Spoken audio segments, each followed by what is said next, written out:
you for joining me today. It's Brian Gubernick, and welcome to the No Days Off podcast, where we believe that every single day brings a new opportunity to get better.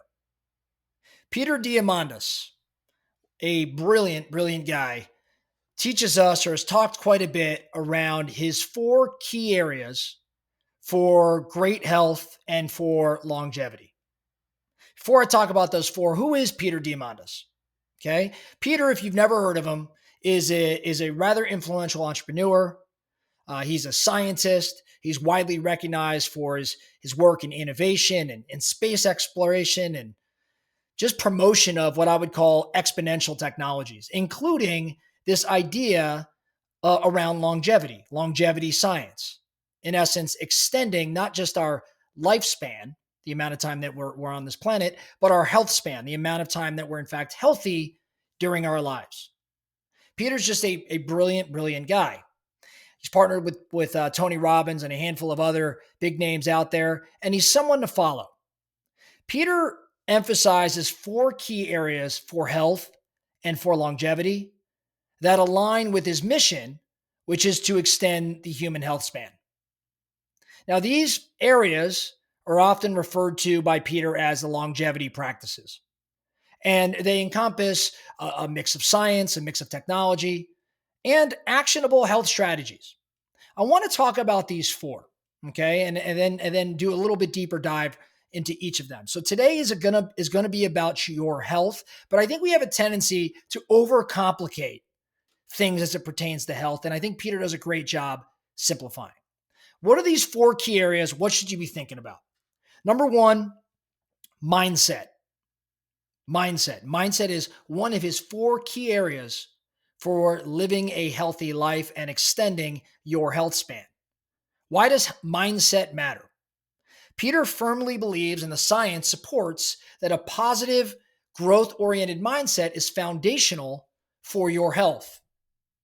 The research behind this shows that optimism and a life that's purpose-driven correlate with better health outcomes, correlate with increased lifespan.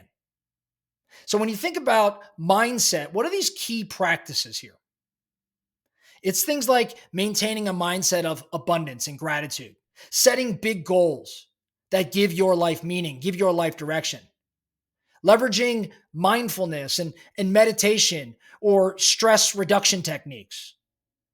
Mindset is something that easily is overlooked in terms of health, but one of the key 4 areas that one of the brightest minds on this planet says must exist. So if you want to be healthy, number 1, your mindset has got to be supportive of your desire to be healthy. Number 2, diet and nutrition. What you eat, it goes without saying, profoundly affects your metabolic health. It profoundly affects your inflammation levels and your aging process. So without diving too deep into diet, you should follow some diet that's rich in nutrient-dense foods. You should, try different things that a doctor or a naturopath advises you to follow that align with your health goals. You should avoid processed foods and especially added sugars in order to reduce inflammation within your body, which is a silent killer. So if number 1's mindset, number 2's diet, number 3, no surprise here, exercise and physical activity. Regular physical activity strengthens your body, improves your cardiovascular health, it promotes mental well-being. So strength training, resistance exercises that maintain muscle mass and that maintain bone density are necessary if you want to live a healthier life. Aerobic activities for your cardiovascular health, like walking or running or hiking or cycling. These things are necessary. And then lastly, just emphasizing consistency, more so than intensity, just to build that sustainable habit is really an important thing with respect to your exercise and your physical activity. And then number 4, sleep and recovery. Goes without saying, quality sleep matters. It's crucial for repair of your cells. It's crucial for memory. It's just crucial for your overall vitality. So prioritizing, call it 7, 8, 9 hours of sleep and making it high quality, having a consistent bedtime routine and having a sleep schedule, optimizing your sleep environment, making sure it's dark and quiet and all of those things. This matters. This matters. So I share these four, right? Because again, I think we overcomplicate this health thing.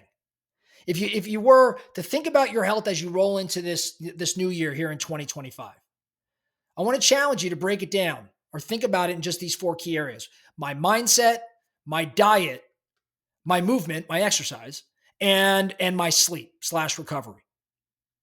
Look at those four areas in your world right now. In which are you thriving and in which are you potentially struggling? And if you just break it down between those four areas, I think it really simplifies just, improving our health. Now, there's synergy, obviously, between these four key areas. A good mindset, for example, supports healthy habits in your diet or healthy habits in exercise and sleep. Good nutrition and exercise improve your sleep quality. Recovery and sleep enhance your physical performance and your mental clarity. So it's almost like this flywheel of sorts. And these four pillars reflect this approach to what I guess Peter would somewhat call longevity hacking. It's not just lifestyle choices, but also incorporating, new technology and things like that to achieve optimal health. So what I want to do, we talked quite a bit around these areas before, but in coming episodes, starting with tomorrow, I want to break these four areas down a little bit more. And again, I'm just trying to simplify. When I think around health, I'm thinking mindset, I'm thinking diet, I'm thinking exercise, and I'm thinking sleep. Let's do a little bit deeper dive in these four areas over the course of our time. But for today, I want to challenge you to maybe write those four things down on a piece of paper or on a whiteboard and ask yourself, how am I doing in each of these areas? What changes do I need to make that will help me function better in this particular area? And what impact might it have if I make this slight change on all of the other areas? If I sleep better, how might it affect my diet? If I eat better, how might it affect my exercise? If I exercise more, how might it change my mindset? And they're all, again, uniquely tied to one another. But just simplify the health process, thinking about those four things, map them out for yourself, and set us up here for future conversations, starting with mindset tomorrow.